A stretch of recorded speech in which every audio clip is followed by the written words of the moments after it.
Okay, so here we go. Breakfast for Jason. Got the oats going in the closed mason jar, right? Heat up the water, put it in there, just let it sit. Here we got in my uh, great, I love this coffee mug too. First form, found it on Freedom. Got the 1P on the other side. Great. I brew 12 ounces of coffee here, right? So if you must know, it is Pete's cappuccino fudge. Very good. You can get with the pods and stuff, but like go buy a bag of grounds and use the other filter. You're not gonna be wasting a lot of plastic and whatever, right? So, and you run into some different flavors that you wouldn't normally get in the pod. So if you're using the Keurig thing, like it's great, but like use the other strainer one, get the kind of flavors that you want. Coffee is essentially not really high in calories at all. I think your average cup of coffee is like 4 calories, maybe, if anything. What is gonna count though is what we add into it. So here, look, we got the microfactor pack in with my food. Okay, a high carbohydrate meal in the morning. Okay, nothing that's very rapidly absorbed, right? So oatmeal tends to sit for a while and keep me full during my morning activities and my workout, right? After my workout, I'll have some food, more carbohydrates, and then I taper off my carbs out the rest of the day, right? So we don't want to have a lot of carbohydrate intake towards the end of our day when we're trying to wind down. You're going to have too much energy, you're not going to rest well. So you use up all that energy. And if you, oh man, if you're just like saving food for the end of the day so that you're not hungry, man, eat throughout the day. Use that energy up. And then like have a snack at night before you go to bed, high protein, low fat, low carbs, so that you're full.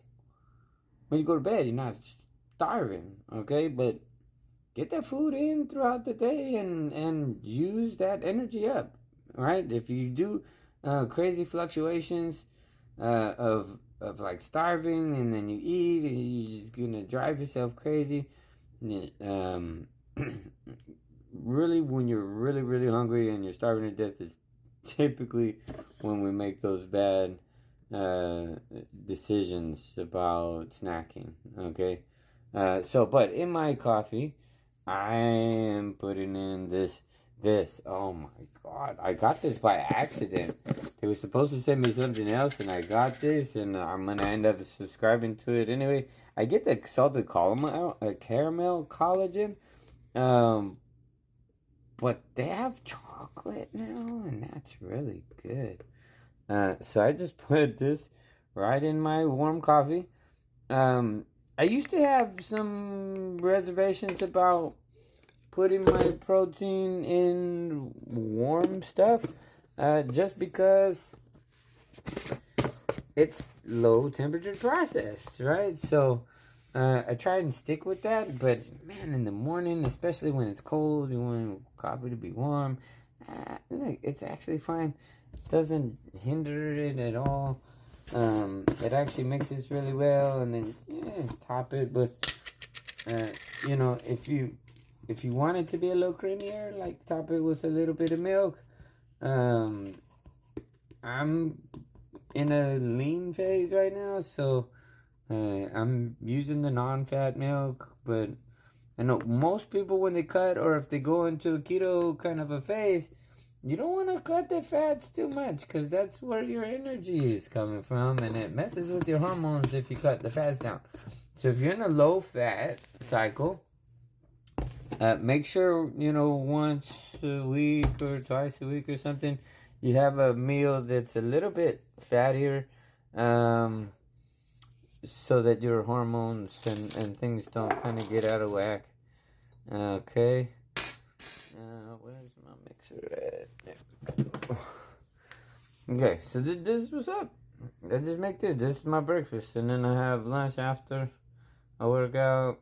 Today, I don't know if I'm gonna have too much working out. I'm not feeling really well, so I may kind of just take on a recovery day, do some light work, get my steps in, go shopping, right?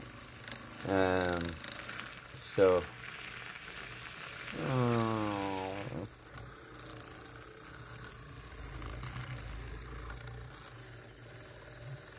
so if it's going too fast, just get some friction on the side of the cup.